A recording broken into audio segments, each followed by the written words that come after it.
Овој стар руиниран објект е местото каде Оскар Шиндлер спаси 1200 човечки животи. Еврејските затвореници кои беа на Шиндлеровата листа доаѓаа од Аушвиц во оваа фабрика за да прават муниција за нацистичката војска. Фабриката се наоѓа во чешкиот град Брненец.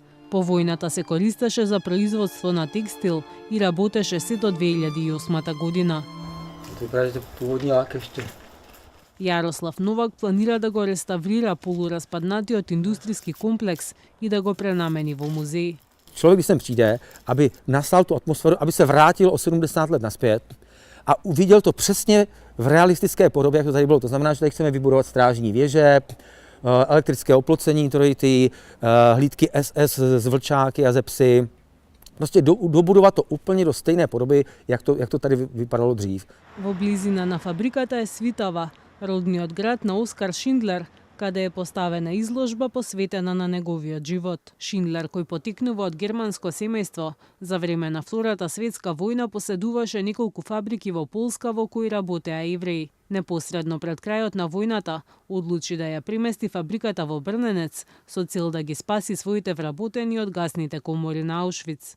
Светот дозна за Шиндлер преку филмот Шиндлеровата листа на Стивен Спилберг, меѓутоа многумина од неговиот роден крај не го сметаат за херој. U nás ve Svitavách bývávalo cokoliv je německé, tak je špatné. Tak si ho pamatovali opravdu jako takového hoštaplera, člověka, který neměl žádné zábrany, který tady jezdil po Svitavách, který měl rád alkohol, měl rád ženy.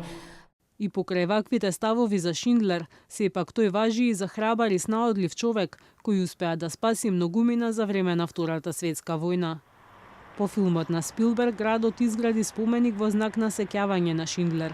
Плакетата требаше да биде поставена на неговата родна куќа, но откако сегашниот собственик одби, таа се наоѓа спроти стариот дом на Шиндлер.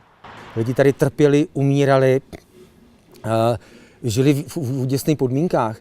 Jo, takže je to i místo utrpení, kde bychom měli jejich památku taky trošku důstojně uctít.